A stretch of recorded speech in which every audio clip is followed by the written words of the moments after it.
തെറ്റും ഉണ്ട് കേട്ടോ.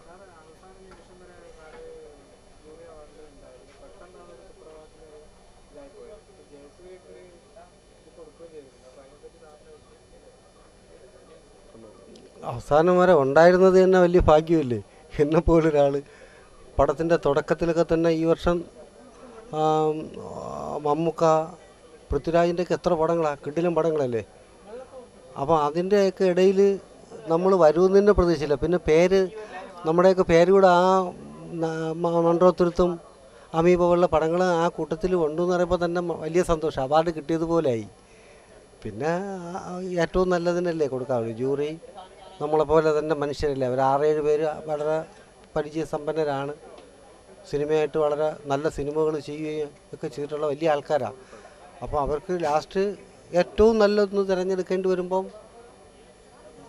അങ്ങനെ സംഭവിക്കാം മുൻപും. അപ്പം നമുക്ക് ഏറ്റവും കിട്ടിയ കൂട്ടുകാരനാണ് നമ്മൾ അഭിനന്ദിക്കുക എന്നുള്ളതായിരുന്നു.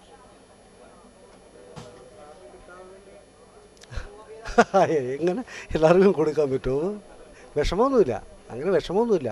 പിന്നെ ഒരു വിഷമം വരാതിരിക്കാൻ കാരണം വെച്ചാൽ നമ്മൾ സ്വയം പാകപ്പെട്ടിട്ടുണ്ട്. കാരണം പ്രധാനമായിട്ടൊരു നടൻ നടി എന്നൊക്കെ പറയുമ്പോഴത്തേക്ക് അതിൻ്റേതായ ചില കാഴ്ചപ്പാടുകൾ എല്ലാവരുടെയും മനസ്സിലുണ്ട്, ഒരു നായക സങ്കല്പമൊക്കെ. അപ്പോൾ അതിൽ നിന്നൊക്കെ അങ്ങനെ അല്ലാതിരുന്നൊരു സമയമൊക്കെ മലയാള സിനിമ അവാർഡ് കൊടുക്കുന്നത്, നാഷണൽ വേറെ വെളി രാജ്യങ്ങളിലൊക്കെ ഉള്ള സിനിമകൾക്ക് കൊടുക്കുന്നത് അഭിനയം തിരഞ്ഞെടുക്കുന്നതിന് അങ്ങനെ ഒരു ഗ്ലാമറൊന്നും നോക്കാറില്ല. പക്ഷെ അതിൽ നിന്നൊക്കെ നമ്മൾ ഈ അടുത്തടുത്ത് സംസ്ഥാന സർക്കാർ അവാർഡുകൾ അതിൽ നിന്ന് മാറി ചാനലുകാർ കൊടുക്കുന്ന പോലെയൊക്കെ ആയി തുടങ്ങിയിട്ടുണ്ട്. അപ്പോൾ പിന്നെ ആ വിഷമമൊന്നും അങ്ങനെ തോന്നാറില്ല. അപ്പോൾ അത് അതുപോലെയൊക്കെ തന്നെ ഒരു നിറം കാര്യങ്ങളൊക്കെ വേണ്ടേ. ഇത് പുതിയ വരുന്ന തലമുറയുടെ ഒരു അനുകമ്പ, അവരുടെ ഇഷ്ടം പിടിച്ചു പറ്റണം, അല്ലെങ്കിൽ നമ്മളും പഴഞ്ചനായി പോവില്ലേ എന്നൊക്കെ തീരുമാനിക്കുന്നവർ ഉണ്ടാവും. അതിന് പല കാരണങ്ങളുണ്ടാവും. എന്തായാലും എനിക്ക് അങ്ങനെ വിഷമം തോന്നിയില്ല. ഞാൻ എൻ്റെ മനസ്സിനെ അങ്ങോട്ടേക്ക് അത്രയ്ക്ക് അയച്ചില്ല. പിന്നെ തന്നെയല്ല, ഇനി ഒരുപാട് പരീക്ഷിക്കാൻ നമുക്ക് സമയമുണ്ടേ. നമ്മളിങ്ങനെ ചെയ്യും. കഴിഞ്ഞ വർഷം തന്നെ എനിക്കൊരു സ്പെഷ്യൽ ജൂറി പരാമർശം തന്നൊന്ന് വിരട്ടി വിട്ടതാ. എന്നിട്ട് ഞാൻ പോയില്ലല്ലോ എന്നുള്ള ദേഷ്യം ചിലപ്പോൾ കണ്ടേക്കും. പോവില്ല, ഞാൻ ഇനിയും വരും.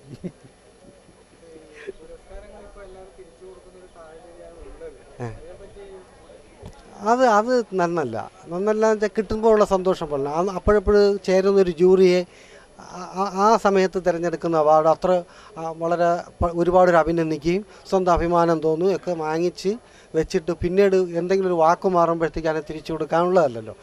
അന്നത്തെ ജൂറി അല്ലല്ലോ ഇതിന്. പിന്നീട് വരുന്ന ചർച്ചയ്ക്കോ അല്ലെങ്കിൽ അപ്പോഴുണ്ടാകുന്ന ഏതൊരു ഇഷ്യൂ ആണെങ്കിലും അതിന് ഉത്തരവാദി അന്നത്തെ ജൂറി അല്ലല്ലോ, അവർ ചെയ്ത പ്രവൃത്തിക്കല്ലല്ലോ. അതിപ്പോൾ അത് നന്നല്ല. പ്രതിഷേധിക്കാം, പക്ഷെ അത് തിരിച്ചു കൊടുത്തുകൊണ്ടാകുമ്പോഴത്തേക്ക് അതിലത്ര ആത്മാർത്ഥമുണ്ടെന്ന് തോന്നുന്നില്ല. അങ്ങനെ എല്ലാവരും ചെയ്യാൻ പറ്റും. ഏതാ സാർ ജൂറി അവാർഡ് ഇപ്പം കൊടുത്തിരിക്കുന്ന ജൂറി പുരസ്കാരമൊക്കെ ഇപ്പോൾ ജോയ് മാത്യു സാറിന് കൊടുത്തു ഈ വർഷം.